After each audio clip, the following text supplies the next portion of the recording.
Real estate agents, who doesn't want to dominate their local market, their farm? Who doesn't want to connect with your sphere? Hey, everybody, Mike Ferrante here in the 21 Mike team, and that's exactly what we're going to talk about today. Some really easy ways to dominate, build your brand, connect with your sphere, all in a one-to-many approach. All right, guys. Hey, if you're listening to this and you're an agent, please go to 21mike.com, click that button at the top, schedule an appointment with me or someone on the team. And of course, if you are in real estate, if you have a real estate need that is in Ohio, go to the same place, 21mike.com, click the button, and we can help you with your real estate needs in Ohio and truly all over the world. That's right. We have a network of agents and brokers, including down in San Antonio, Texas, where Scott Myers joins us, broker owner down there. We love having a network like you, Scott. So truly, anyone that has a real estate need, hit us up. We'll get you pointed in the right direction. Now, today's session is really for business owners, but specifically real estate agents. But even if you're just a business owner and you'd like to draw in more business, you'd like to have people thinking of you as the area expert. We've talked about it so many times, and we've got some of our teammates actually doing the work, like Mike Pillow, who's down there in Mount Vernon, Apple Valley, north of Columbus area. And this is through social media and video. And it's a pretty simple process. It's very straightforward.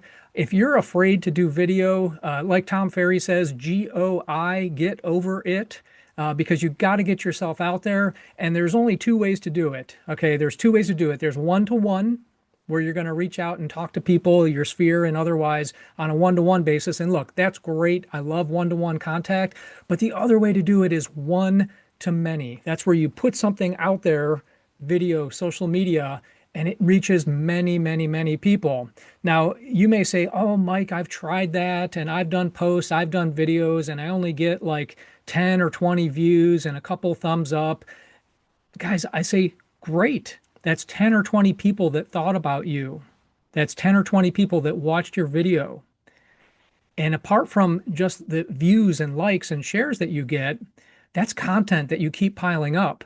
And like Mike and I talk about all the time, you never know which piece of content is going to reach hundreds or thousands of people. So look, people ask me, hey, do you go out there trying to create viral content? And the answer is no. I just go out there try to make content. It's kind of like a baseball player who goes up to the plate and every time tries to hit a home run. And I know Mike's going to nod when he hears this, but what happens when you go to the plate every time trying to hit a home run? You strike out an awful lot.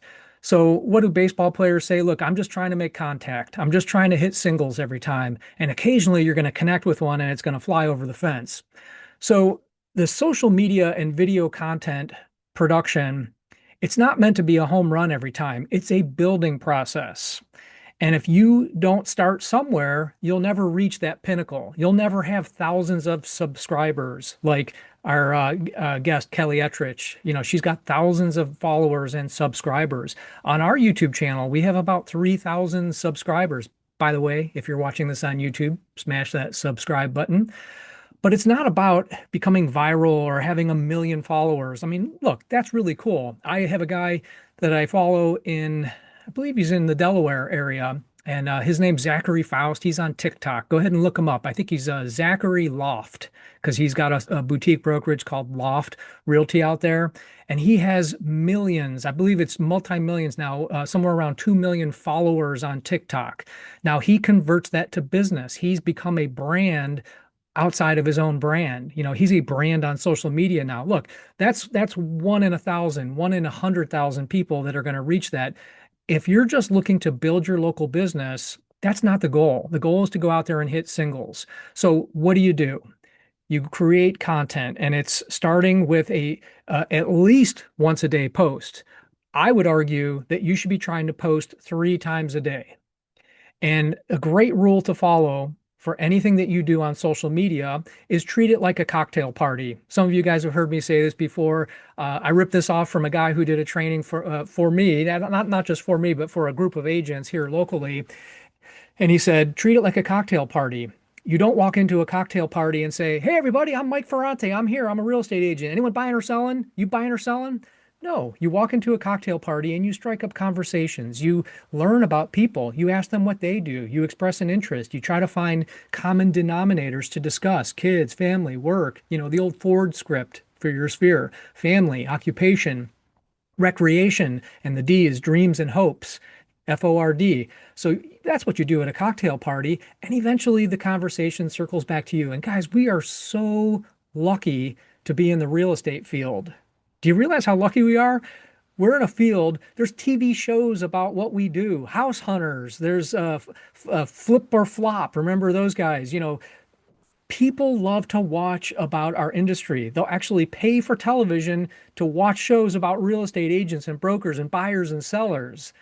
So everyone loves to talk about real estate. Most people have some interest in real estate. They're either an owner or a renter, or maybe they're an investor. So people love to talk about real estate. So if you approach social media like a cocktail party, what I mean by that is you don't come in and announce yourself and every post be about real estate and what you're doing and your new listing. Your followers, your people, your sphere, they're going to tire quickly of that. They're going to tire of, oh, there's Mike again with another new listing. And in fact, the way the algorithms work on social media, they'll stop seeing your posts. So the secret here, if you've been waiting for it, might get to the point, right? The secret is 2 out of 3 posts at a minimum should be non-real estate. They should be your dogs, your flowers, your dinner, your gardening, your cooking, maybe something that's even a little bit self-deprecating. Mike and I do this all the time. We kind of make fun of ourselves.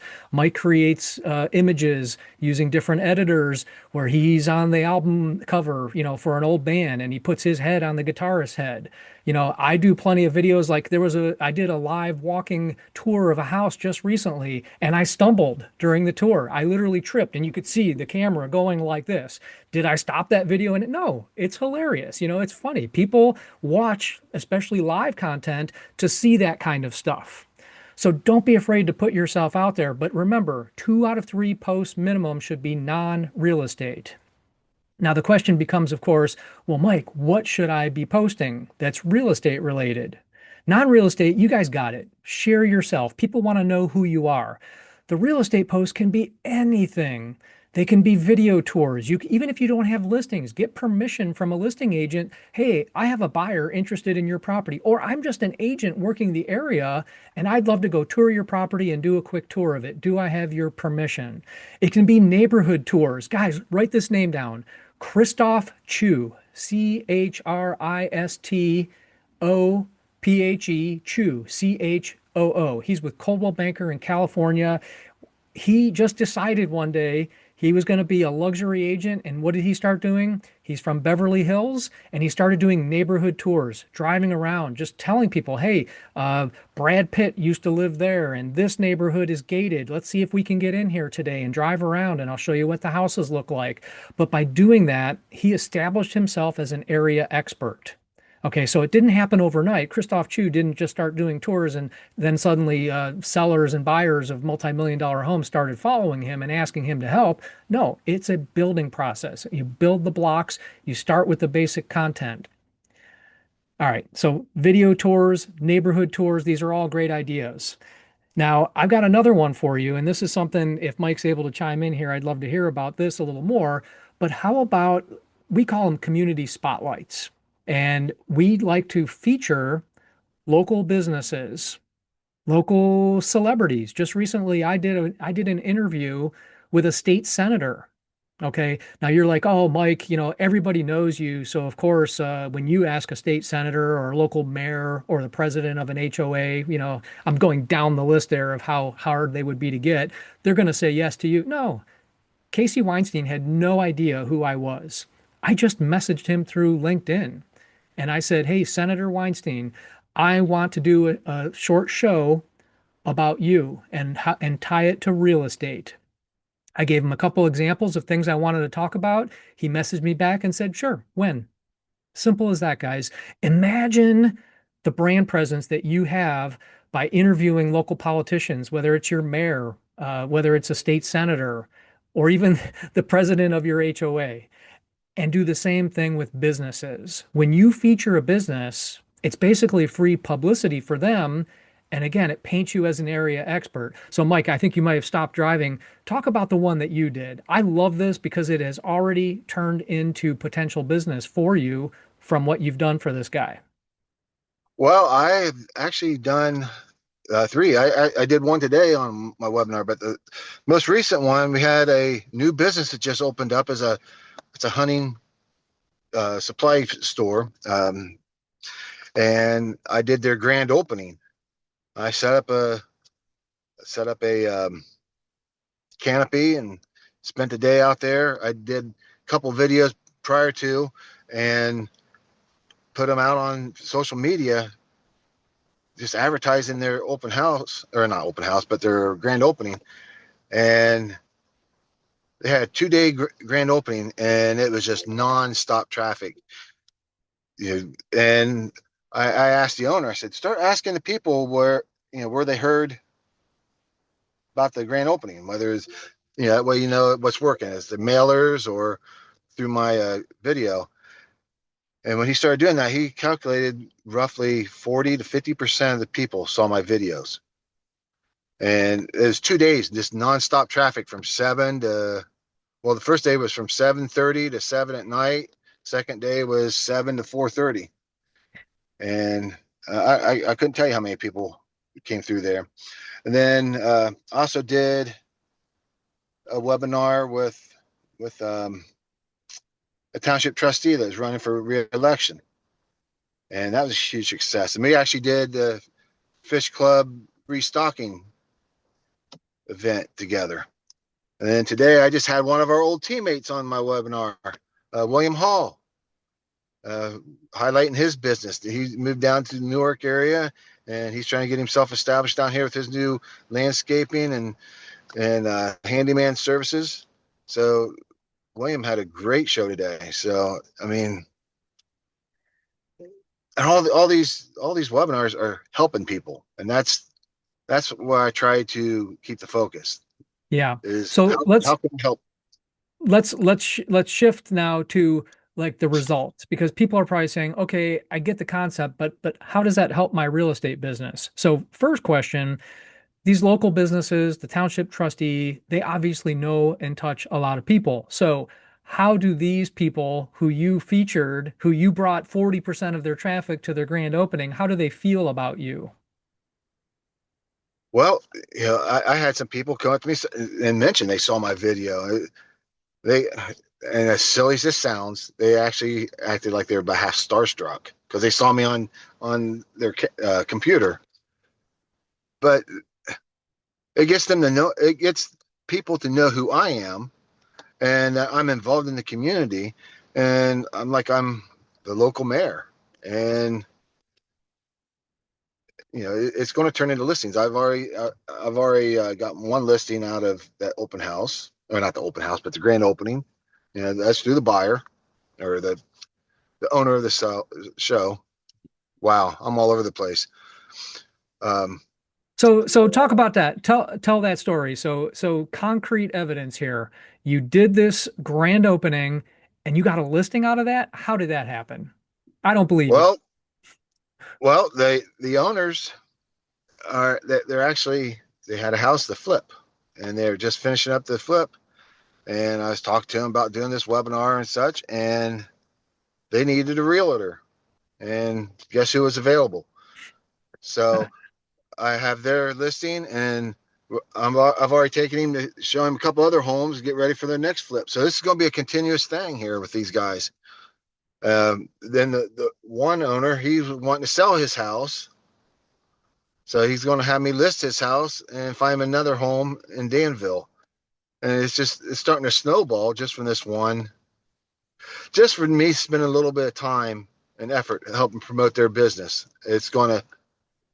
I'm getting paid back. Yeah. And Human beings have a great sense of reciprocity for the most part. There's an sure. exception to that, but human beings in general have a sense of reciprocity. And if you go out of your way to help someone, they remember it, if nothing else. And so back to my point about featuring business owners or local celebrities or politicians or whatever you want to call them. they have a lot of contacts. And so the next time someone says something to them like, "Oh, I'm thinking about selling my home," or "I'm thinking about buying in Apple Valley or San Antonio or Cleveland Heights or Shaker Heights or buying an investment property," I'm just looking at who's on the Zoom here, they will think of you. There's a good chance that they think of you. And Mike, I love that you use the term, it's like I'm almost like the mayor here. Brian Buffini, the great real estate coach, talks about the mayor campaign, where he has conversations with people. He coaches real estate agents to have conversations with people about, like, "I'm running for mayor. Can I count on your vote? Hey, Scott, I'm a local real estate agent here in Cleveland. If you had a referral to give, would you think of me?" That's the mayor campaign. And you become like almost this pseudo celebrity status where people hear a location or a need and they think of you. It's no different than the landscaper. It's no different than the bait shop, hunting store. "Oh, I need ammo. I'm going to that place. I know that guy. I've seen the videos. I've seen his store. I was at his grand opening."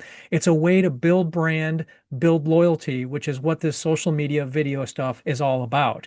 And video, my friends, is the most powerful tool that we have. It is the most consumed form of content online. Mike, when you talked about those people coming up to you and being like, "I saw your video," it's almost like they know you, right? Like people are like, "Oh, I know who you are," right? Oh, absolutely. And then here's a funny one. Here's another good example. Before I retired, I was working as a postmaster. I had this lady come in, started talking to me about real estate, and she's telling me about how her daughter, who lives in North Carolina, was watching a local realtor up here who was doing videos about his dogs. And so I pulled out my business card and I said, "Did the dogs look something like this?" She goes, "Yeah, that's the, oh, you're the realtor." Because it's kind of a joke down here because nobody knows of the 21 Mike team because it's up in the Cleveland area. So I'd go into a Lowe's. I do a lot of videos with my dogs, and I refer to the 21 Mike team with my name being Mike as well. I'd go into Lowe's and I'd run into somebody. "Oh, I saw a video of the 21 Mike team. They're so cute." So, And they're not talking so about me. no, no. Then Mike promoted Bentley, the oldest of the group, to the CEO. CEO, But right? that's what people are relating to. They attach that name to the dogs just through the videos. But yeah, I mean that's kind of crazy. Her daughter was watching these down in North Carolina. Thought So the guys, dogs were I'm gonna cute. I'm gonna share one quick story because I suspect there's people hearing this saying, "Okay, great, that's a couple cute stories." I'm gonna share one quick story, just social proof, just proof that this works. So recently I did a live video. Like I said, live videos are pretty cool. You can go on Facebook. If you have enough subscribers, you can go on YouTube live. But basically what I did is I went on Facebook. I was standing in front of the open house we were about to have here in Twinsburg, and I just did a walk around. I just kind of walked around the house. I introduced myself. I did a teaser. I said, "Hey, looking for a ranch in Twinsburg." And so I took this roughly minute and 45-second video, not very polished, just me walking around the house, zooming in on a couple things, mentioning the price, mentioning the open house. And then we took that video and uploaded it to YouTube. No editing, nothing, just uploaded it to YouTube and our other social media platforms. And then, you guys, you're going to love this, I door knocked before the open house. I did the video and then I door knocked. I must have knocked on about 30 doors roughly. And so knock, knock, knock on one door. I rang the bell, but you get the idea. The lady comes to the door and she's looking at me and I said, "Hi, I'm Mike. We're having an open house down the street." She interrupts me and says, "I know who you are." And I was like, "Oh no, like what did I do?" And I'm like visibly surprised, I'm sure. And she goes, "I know who you are." I'm like, "Oh, how do you know who I am?" She's like, "I saw your video." And of course my mind's racing. I'm like, "Oh my God, what video is she talking about?" And she goes, "You did a video tour. I saw it on YouTube." I'm like, "Oh." I said, "How did you, just out of curiosity, how did you find that?" Guys, it's so important. Just like Mike was doing at his event, ask how they found out about your event. I said, "How did you come across my video?" And she said to me, "I saw the house go up for sale on Dayflower." She lives on that street, and she just Googled "house for sale on Dayflower" in Twinsburg. And what pops up? My video. She clicks on the video, watches it. Next thing you know, I'm knocking on her door and she says, "I know you." she's going to be a seller in 5 years. And she confided in me, hey, the guy across the street is moving in January. So from a video and a door knock, I have two seller prospects. Now, one is the long game, the 5 years, but the other one, the referral from the lady, January, seller. So now I've got to follow up and convert that. But it's the magic of video. Now, without the video, might she have still had that conversation with me? Maybe. But did the video help? 100%. The I know who you are was pretty amazing. All right, guys. So I'm going to wrap it up here. We're a little short on time. We'll try to get Kelly Ettrich back, superstar, rock star in Virginia, and we'll get her back later on, on another show. But in the meantime, guys, social media, video, post 3 times a day. Don't be afraid to stick yourself in front of the camera. Do like Mike did. Mike is the first one to admit his first videos were terrible. You can't find any of my 16-year-old videos because I took many of them down now because I have enough other content. But I was terrible in the beginning, but I wasn't afraid to do it. Just put it out there. People will get to know you. Here's what you want. You want people to walk up to you and say, I feel like I know you. That's what you're shooting for from the people you don't know. From the people you know, they should say this blank name. If they say Mike, then they're watching my videos, not yours. Jad, I see you everywhere. So, guys, that's my tips here for social media, dominating your market through video. Thank you, Scott. Same to all you guys, too. Happy Thanksgiving. And I'll be here next week doing training like I always am. Hope everyone has a great rest of your week.